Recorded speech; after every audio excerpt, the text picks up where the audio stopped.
Hello friends, मैं आपका दोस्त प्रियांशु तोमर। और मैंने आपको जो पिछली वीडियो थी उसमें मैथिली क्षणगुप्त का जीवन परिचय कराया था, और मैं आज आपको जो उनका पाठ है केकई के अनुपात उसके बारे में व्याख्या करके बताऊंगा। तो चलो हम स्टार्ट करते हैं, ज़्यादा वक्त खराब नहीं करते हैं।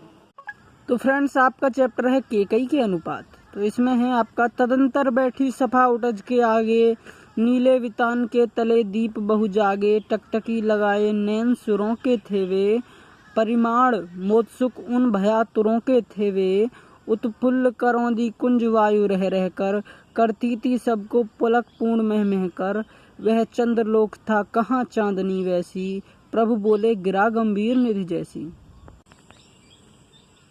तो ये जब की है, जब श्री राम वन को चले जाते हैं, जब उनकी जो माता केकई हैं जब उनको वन भेज देती हैं और उनके पिताजी खत्म हो जाते हैं, और जब भरत अपनी ननिहाल से लौटकर आते हैं, तो ये पंक्तियाँ जब की हैं। तो इनका जो अर्थ है, इनका अर्थ है कुछ इस प्रकार कि श्री राम की जो पर्ण कुटी है उनके सामने सभा बैठ गई, जो मतलब तो वहाँ पर सभा बैठ गई है। कहाँ पर? पंचवटी में, जहाँ राम जी की कुटिया है वहाँ पर सभा बैठ गई है। आकाश रूपी नीले चंदों के नीचे बड़ी संख्या में तारा रूपी दीपक जल उठे हैं। सभी देवतागण भी आसमान में आ विराजे हैं और एकटक दृष्टि से सभा को देखने लगे। देवगणों को क्योंकि भरत जी परम प्रिय थे, अति सभी देवताएं सभी सभा के परिणामों को लेकर व्याकुल थे और भयभीत थे। उन्हें भयता कि कहीं भरत जी के आगमन और अन्यथा समझकर श्री राम कोई कठोर निर्णय न ले लें। यदि ऐसा हो गया तो वह भरत जी के साथ मानवता एवं निश्चल प्रेम के साथ भी बड़ा भारी अन्याय होगा। यही सोचकर देवता भयभीत थे और व्याकुल भी कि कहीं गलतफहमी में कोई अन्यायपूर्ण निर्णय न हो जाए। तो पास में स्थित करौंदी के बगीचे में पुष्प खिले थे, मानो करौंदी कुंज सभा के आयोजन पर आनंद मना रहा है, उन्हें आनंद और सुख प्रदान कर रही थी। वहाँ सभी स्थल पर चारों ओर ऐसी स्वच्छ धवल चांदनी बिखर रही थी कि चंद्रलोक में भी वैसी चांदनी कहाँ छिटकती है। कहने का आशय यह है कि वह प्रकृति ने चंद्रलोक में भी सुंदर वातावरण सृजित किया था। ऐसे आनंदपूर्ण अलौकिक शांत वातावरण के बीच भगवान श्री राम ने समुद्र के समान अत्यंत गंभीर वाणी में इस प्रकार बोलना आरंभ किया। सतभद्र अब कहो अभी सपना, सब सहज हो गए भंग हुआ जो सपना, हे आर्य रहा क्या भरत अभी अब भी, मिल गया आतंकक पाया तुमने तड़प अरण्य वसेरा, रह गया अभिपिष्य शेष तदापि क्या मेरा, तनु तड़प तड़प कर तप्त तात ने त्यागा, क्या रहा अभिपिष्य और तथापि अभागा। हाँ, इसी अयस के हेतु जनन था मेरा, निज जननी के ही हाथ हनन था मेरा, अब कौन अभिपश और आर्य वह किसका, संसार नष्ट है भ्रष्ट हुआ घर जिसका, मुझसे मैंने ही आज स्वयं मुँह फेरा, हे आर्य बता दो तुम ही अभिपिश मेरा। प्रभु ने भाई को पकड़ हृदय पर खींचा, रोदन जल के सविनोद उन्हें फिर सींचा, उसके आशय की थाह मिलेगी किसको, जनकर जननी ही जान न पाई जिसको। कि हे शिष्ट स्वभाव वाले भरत, अपनी मनोकामना बताओ। राम के इस प्रश्न को सुनकर वहां उपस्थित समस्त समुदाय सहज हो गया, जैसे सब स्वप्न देखते देखते जग उठे हों। श्री राम के प्रश्न को सुनकर भरत ने दुखपूर्ण हृदय से कहा, हे श्रेष्ठ राम, मेरी कोई भी मनोकामना शेष नहीं रही। मुझे तो बाधा रहित राज्य प्राप्त हो गया। हे भाई, मुझे राज मिल गया और आपके वृक्ष के नीचे कुटिया बनाकर रहने बसेरा मिल गया।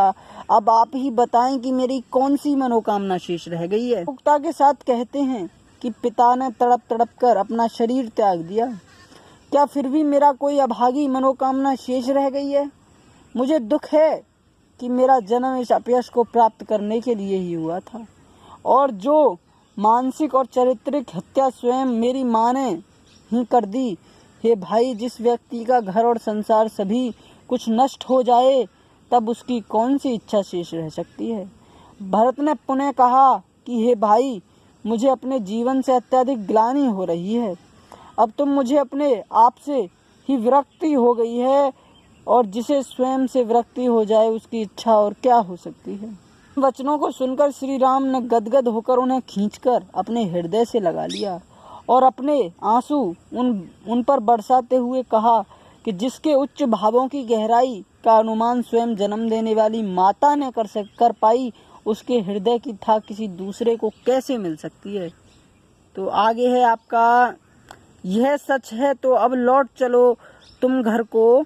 चौंके सब सुनकर अटल केकई स्वर को। रानी की ओर अचानक देखा, वैधव तृष्णा व्राता यथा विद्युलेखा। बैठी थी अचल तथापि असंख्य तरंगा। अब थी हाहा गौमुखी गंगा। हाँ जानकर भी मैंने न भरत को जाना, अब सुन ले तुमने स्वयं अभी यह माना। यह सच तो है फिर लौट चलो घर को भैया, अपराधिन मैं हूँ तात तुम्हारी मैया। तो इसमें जो माता केकई हैं वो कहती हैं कि हे राम, यदि तुम्हारी बात सत्य है कि मैं माँ होते हुए भरत को समझ नहीं पाई, अब तुम घर लौट चलो। अर्थात अपनी नासमझी में मैंने तुम्हारे वनवास की कामना की थी, मेरी उस भूल को भुला दो। केकई ने इस दृढ़ स्वर को सुनकर सब चौंक उठे। सबने अचानक रानी की ओर देखा। उस समय विधवा के वेश में सफेद वस्त्र धारण किए ऐसी प्रतीत हो रही थी मानो कोहरे में ढकी चांदनी हो। यद्यपि केकई निश्चल और स्थिर बैठी हुई थी, तथापि उसके हृदय में अनेक प्रकार के भावों की लहर उठ रही थी। सिंहिनी जैसा रूप धारण करने वाली वह केकई अब गौमुखी गंगा के समान शांत, शीतल और पवित्र हो उठी थी। अर्थात उसके मुख से गंगा जल के समान कल्याणकारी और मधुर शब्द निकल रहे थे। केकई ने राम से कहा कि यह सत्य है कि भरत को जन्म देकर भी मैं उसे न पहचान सकी। सभी व्यक्ति मेरी बात को सुन लें। राम ने भी इसी बात को स्वीकार किया। राम, यदि यह बात सत्य है कि मैं भरत को जन्म देकर भी उसे नहीं पहचान पाई और वन भेजने में उसका कोई हाथ नहीं था, तो मेरे अपराधों की सजा तुम भरत को क्यों देते हो? तुम्हें वन भेजने में वास्तविक अपराधिन तो तुम्हारी यह माता है, इसलिए दंड की भागी भी मैं हूँ। इसलिए तुम मुझे चाहे जो दंड दे लो, किंतु घर को लौट चलो। यदि तुम ऐसा नहीं करोगे तो भरत के लिए दंड स्वरूप ही होगा। फिर यह कौन सा न्याय है कि अपराध मैं करूं और दंड भोगे भरत। तो फ्रेंड्स, इस वीडियो में इतना ही। जैसा कि मैंने आपको 3 पैराग्राफ कराए, 3 पैराग्राफों की व्याख्या बताई है, और जो बाकी के पैराग्राफ हैं उनकी व्याख्या हम अगली वीडियो में कराते हैं। तो इस वीडियो को ज़्यादा से ज़्यादा लाइक, सब्सक्राइब, शेयर जरूर करें। Thanks for watching.